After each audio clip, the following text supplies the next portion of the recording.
एक पंडित जी थे, सब कुछ था, पुत्र की प्राप्ति नहीं थी, बड़े उदास रहते थे, बड़े दुखी रहते थे, बेटा नहीं है, बेटा नहीं है, बेटा नहीं। बहुत यज्ञ किया, पूजा की, पाठ किया, पर फिर भी पुत्र नहीं हुआ। तो उन्होंने मन से ही वह कांटा निकाल दिया पुत्र का और आनंद से रहने लग गए। अच्छा, कई लोग अपने मन को तो जैसे तैसे समझा लेते हैं, पर ये पड़ोसी जीने नहीं देते। अच्छा, किसी को बेटा ना हो आज के युग में, जमाने में, तो उससे ज्यादा परेशान कौन करता है? कौन? किसी स्त्री को आज बेटा ना हो तो उसको परेशान करने वाले कौन होते हैं? सबसे पहले तो उसके अपने घर वाले,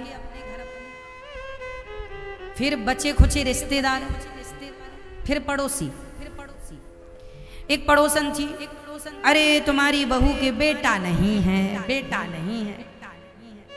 हाँ, तो तुम्हारी बहू के तो 4-4 बेटे हैं, तो तुमने कौन सा गढ़ जीत लिया? बेटे हैं, अरे उसके नहीं है, उसके भाग्य में नहीं है, बात खत्म। क्यों उसके पीछे पड़ी हो? और देखो, किसी को देखकर हंसना मत। आप किसी लंगड़े को देख के हंस दीजिए, देख लेना, आप लंगड़े ना हो जाओ तो कह देना, हंसो तो जरा।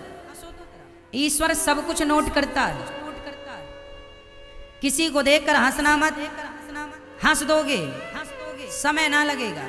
ईश्वर के अगर देर हो सकती है, अंधेर नहीं, जरा लंगड़े को देखकर तुम हंसो, तुम भी लंगड़े ना बन जाओगे तो कह देना। देर सवेर कितनी लगे वो ईश्वर का विधान है। किसी अंधे को देखकर हंस दो जरा, देखो फिर क्या होता है। तुम्हारी दोनों ना चली जाए तो कह देना आंखें।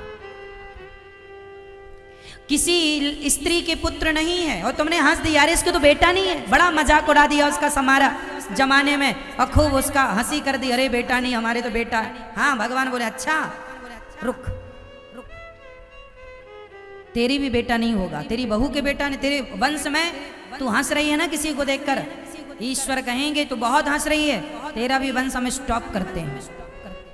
इसलिए संभल कर बैठना, जग में तमाशा देखने वालों, कहीं खुद ना तमाशा बन जाना, तमाशा देखने वालों, है ना।